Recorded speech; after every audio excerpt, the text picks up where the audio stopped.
Hey everybody, it has been a long time, longer than I had expected, but welcome back to Content with Creation. Jose Gonzalez here. Thank you so much for joining me.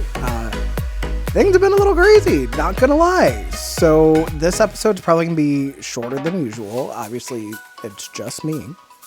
So usually whenever that happens, it's usually a little bit of reflection, a little bit of updates, just kind of seeing how things have gone recently. So yeah, why don't we just rip the Band-Aid off and let's get right into it then. So, you might have noticed that this schedule kind of turned to hell over the last month or so. I do apologize about that. I did plan on having another episode up before this one.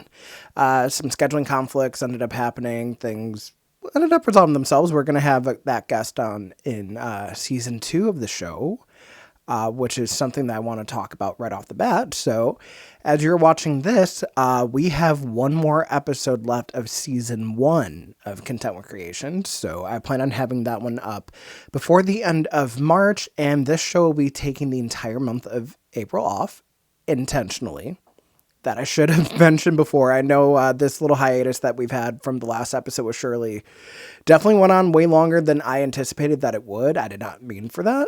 It's just some IRL stuff that I can't really talk about yet because nothing's set in stone. That's more on the professional side of things anyways. So if there is something to share that I would want you guys to know about, you will. But the main reason that I've also been a little sidetracked is because I have officially started my endeavors as a commentator in the world of pro wrestling. So for anyone that has known me since I was 10 years old, when I first fell in love with the world of wrestling. I don't know what it was about it, like aside from just like the action, but I was always drawn to someone like a Jim Ross, Michael Cole, Mike Tenay for TNA at the time. Just there's always something about play-by-play commentary, especially with wrestling, that just always stuck out to me. I don't know if it's because I was so hyper focused on the action or if it was like really getting to like hear these personalities feed so much more into the story that these wrestlers are telling in the ring, whether it be with the way that they're describing things. Like it's almost to the point where like you probably could have had your eyes closed and still been able to picture exactly what was happening in that match, just based on the way that these broadcasters would talk about them and the way that they interacted with their color, the way that they were able to highlight many different parts of the show from the lowest of lows to the highest of highs, can make anything feel like a main event if it was worthy of it, regardless of where it was positioned. And that was just something that I always wanted to do, and I can honestly say that now I've officially debuted as a commentator, especially locally for Nickel City Wrestling at their last show, Quest of Champions, which was a phenomenal experience. I cannot thank the NCW crew enough for welcoming me in. I got to call that with the Arcade Heroes. They are tag team champions at Nickel City Wrestling, former tag team champions, and Dan Macchio, who is the other broadcaster that was alternating between play-by-play when I wasn't calling a match and color commentary. He did mention to me really trying to make it seem like if I was calling something for radio, so making sure my energy was up, making sure that I was giving good descriptions, making sure that I was trying to not have so much dead air. I can't say I was perfect in my first go of it. Obviously, things will improve the more I get to do it, but I can say at least like I have pointers that I know I can refer back to and hopefully continue to grow as the opportunities come up. So you never know where I might pop up for wrestling commentary. I am always interested in whoever will have me. So by all means, if you are interested in anything like that, you could always reach out to my social media. Jose in the Air everywhere, or my link tree will also have like my email for more professional engagements like that. Something else that has happened recently is I'm streaming on Twitch again. I had my first stream back this past week, which was phenomenal. It felt good to get back into the swing of things. It really felt like I'm getting out of a gaming rut, so to speak. So it felt like for a while, I don't know if it's just like the state of Call of Duty because Warzone was kind of my main game for like the last 3 years, actually. Warzone's kind of been like the main thing that I've been playing. And it's just been a lot of changes from Modern Warfare 2 and Warzone 2 to like having all the different seasonal changes that I really didn't have a chance to get into. And now I'm like kind of playing catch up with what might be a meta as far as like using weapons in that game, learning the new map once I can actually get into a match on it as a solo queuer and it's not rotating out by party size, which I think is a little asinine for a battle royale game, but that's just my 2 cents. I don't think it's anything that's like super game breaking at the moment compared to what we might have had like years ago that really was game breaking, but it does feel good to kind of have like a little bit of a, not so much a schedule yet, because I'll be real, I have always been kind of terrible when it comes to procrastinating, so I don't want to fully commit to anything, but I do want to at least make a conscious effort to stream more when I'm actually able to, and try to make it as interactive as possible, really getting to engage with people that might be in the chat. You might see more party games coming in. So if you've been in my Twitch stream before, you've seen us do Jackbox games before, you've seen us do Among Us, we've done Scribble.io, Gartic Phone, things of that nature where it's just usually a lot more laid back, can get a little rowdy, but I mean, I have incredible friends that do bring out that side of us, and it's always a blast getting to interact with them as well. So be on the lookout on Twitch, because you never know when it might pop up again. Probably not this week if I'm uploading an episode of the podcast, but I can say you'll definitely see me a little bit more in the month of March at least, so that's good to know. That is still twitch.tv/JoseCanYouSee, letter U, letter C. I think that's actually the last place that I am Jose Can You See, just kind of because gaming hasn't been my main focus for a while now, and I'm just more thinking in line with, well, hey, you do other things besides streaming video games. Why wouldn't it make more sense to, across your other platforms, have something where you are just who you are, which is me, I'm myself, but I'm on the air somewhere. So whether it be in someone's headset, calling a wrestling match, whether it be through this venture, whether it be through Twitch, whether it's appearing on other programming, I feel like that right now has kind of been my brand to go to, and it's been really fun kind of overhauling everything and really thinking about who Jose is and not just Jose Can You See. And I think it was my friend Haley, who actually was a guest on Content Creation way back when, Haley Baez. She was basically talking about like how she could still be her alias from Twitch whenever she wanted to be, rather than it feeling like it was going through the motions and just like the mundane like job aspect of it, where you're not so much creating because you want to create, you're doing it just as a means to an end. And that was something that I really wanted to avoid for the longest. I know burnout can be a thing. I know just kind of not really having a clear idea of what you might want to do, whether it be like a writer's block or just not really seeing a vision for something and kind of feeling like you're pigeonholed and trapped is something that I've really wanted to get better at.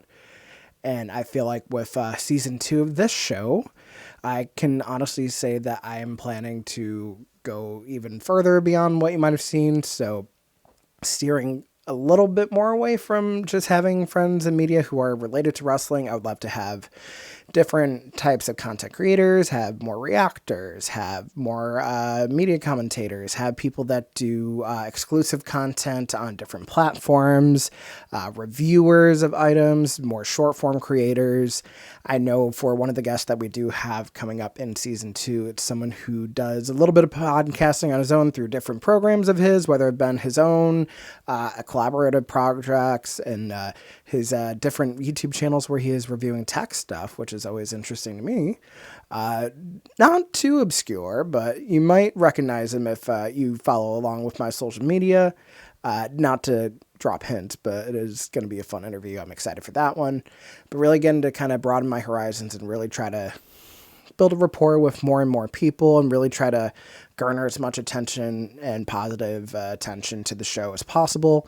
So you might see that I'm going to try to venture a little bit more into short form content on the meantime, really trying to get more podcast clips out, trying to use different ways to lead into what we're doing without giving it all away right away.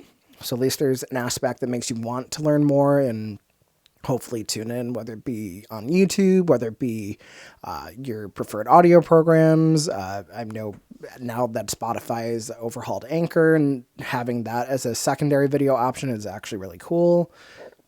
So who's to say what's going to come in season 2 quite yet, but I'm definitely excited for the prospects and the different ways that I can try to really make this seem like it's a lot more about the love of creating and not so much just NPR, where it's just like very monotone and just kind of monotonous, like back and forth. Like I want it to feel like a very engaging conversation and not just so much words into a microphone in front of a camera. So if you see like maybe conversation style changes or trying to do different backgrounds, maybe I'll be up here in like the main set where we now have this lovely neon sign, which I'm obsessed with. Was it an impulse buy? You bet your bottom dollar it was, but I don't care. It looks great. I've always wanted one. And this is also going to be something that kind of keeps me wanting to keep on with the show, because now I have a constant reminder that I have no excuse for my own procrastination, unless I actually have a commitment to something, which you never know. But when it comes to when I do have downtime and I could be using it to better this program, this is definitely going to help me with doing a lot better about actually getting into commitment again for all my different ideas that I have, and not just snowballing, seeing what sticks. I don't want this to be something where it's like one and done, or it turns into where I don't think I can handle something on my own, and I don't want to have it feel like this was a failure, for not because of any sort of metrics or like numbers like that, but a failure to myself just because this started as a passion project. I still want that passion to be conveyed above anything else. I don't want it to be where I'm fizzling out of anything. I want to make sure that I can breathe life into this, keep it rejuvenated, feel refreshing with the different guests that I do have on, or even when it's just talking head like this, try not to make it seem so ranty. So definitely want to do a lot better about making sure that this program could be as engaging as possible, and really try to hone in on what can help this stand out and make it seem more unique than just another podcast.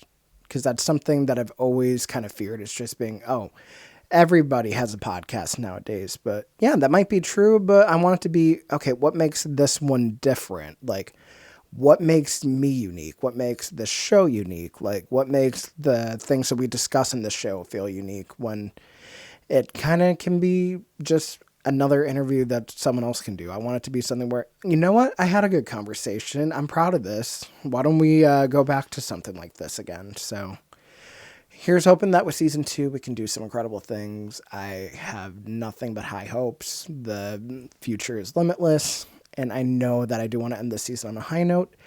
Hopefully the guest I have in mind will be available to make this season finale something very special. We shall see.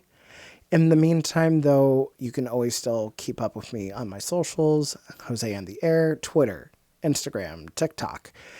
I think my main goal during this seasonal hiatus is going to be really trying to like iron out how to get better about posting on TikTok, because in a perfect world, I would love to be able to get to 1,000 followers on TikTok to really start to use live streaming over there as a way to keep growing. Try to learn the algorithm, see what kind of content sticks, what doesn't, while also still having it feel like it's me. So be on the lookout there. I don't know if I'm going to make social pages outside of Twitter for the show yet. We shall see if that is better or worse, but who's to say, really? But I hope this episode finds you well. Let me know what you guys want to see in season 2 of Content with Creation. Let me know whatever else you would want to see, hopefully by the end of this season. If you have any ideas for things that have worked well, things that you don't want to see return, definitely any feedback is good feedback, and I would love to hear from you guys. So thank you so much for tuning in, and I will see you next time. Take care, everybody.